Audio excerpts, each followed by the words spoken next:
Bonjour à toi, j'espère que tu vas bien. Aujourd'hui, je voulais qu'on prenne un petit moment ensemble pour parler de cette petite voix qui s'invite parfois dans notre tête et qu'on a du mal à écouter.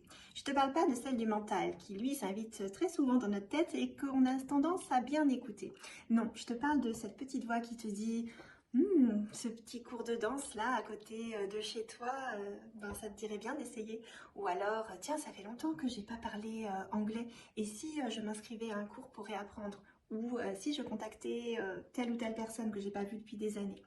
Bon, en tout cas, tu m'as peut-être comprise, tu vois peut-être déjà où je vais en venir.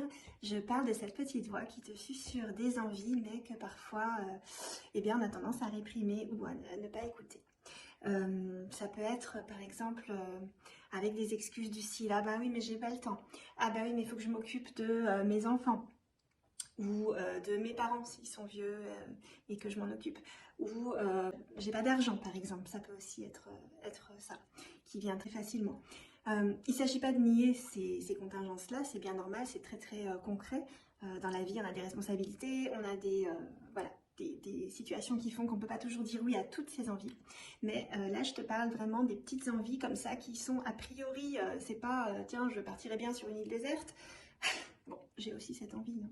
Mais voilà, on parle des petites choses qui sont au final tout à fait faisables, mais qu'on a tendance, pour plein de raisons, à ne pas écouter, à voilà. On a tendance à se dire: oh, je le ferai plus tard, etc. Mais aujourd'hui, je voudrais te dire que c'est pas du tout le bon plan à long terme. Ça peut marcher à très court terme de se mettre de côté et de donner toute son énergie pour les autres. Oui, notamment si tu es jeune maman, notamment si autour de toi il y a quelqu'un qui est malade et que c'est voilà, une situation relativement temporaire. C'est la vie, c'est comme ça, on peut tout à fait mettre toute son attention sur cette personne, mais à long terme, c'est pas du tout le bon plan.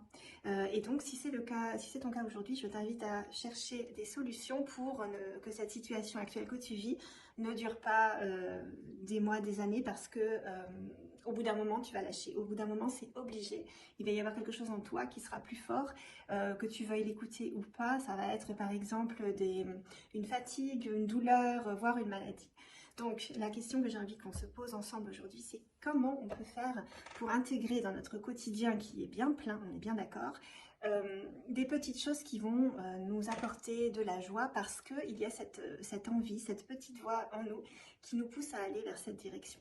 Encore une fois, on ne parle pas de choses complètement infaisables, on parle de petites choses qui seraient faisables avec quelques ajustements dans notre quotidien. Et tout l'art va consister à chercher quels peuvent être ces ajustements.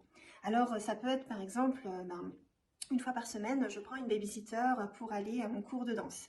C'est ce que je fais personnellement. Oui, ça a un coût, oui, c'est une logistique, mais voilà, pour moi, le coût-avantage, le coût-bénéfice, comment on appelle ça? Le coût-avantage-inconvénient, il est clairement là, parce que quand je reviens de mon cours de danse, eh ben, je me sens bien, je suis plus épanouie et donc je vais être plus à même d'apporter de l'énergie à mes enfants, de m'occuper d'elles, etc. Que si je n'y vais pas. Voilà, ça peut être aussi, comme aujourd'hui, tu vois, se prendre un petit temps seul pour siroter un café, profiter du soleil, etc. Vois dans ton emploi du temps qu'est-ce qui est possible. Ça peut être par exemple, je me lève le matin un quart d'heure en avance pour pouvoir bénéficier de ce petit temps pour moi avant de réveiller les enfants. Bon, ça peut être plein de choses. Encore une fois, je t'invite à regarder qu'est-ce qui est le plus faisable dans ton emploi du temps, dans ta vie actuelle, et pour écouter cette petite voix dans ta tête qui dit: eh oh, tu m'aurais pas un peu oublié ces derniers temps. Et sur le long terme, eh ben, ça ne pourra être que positif.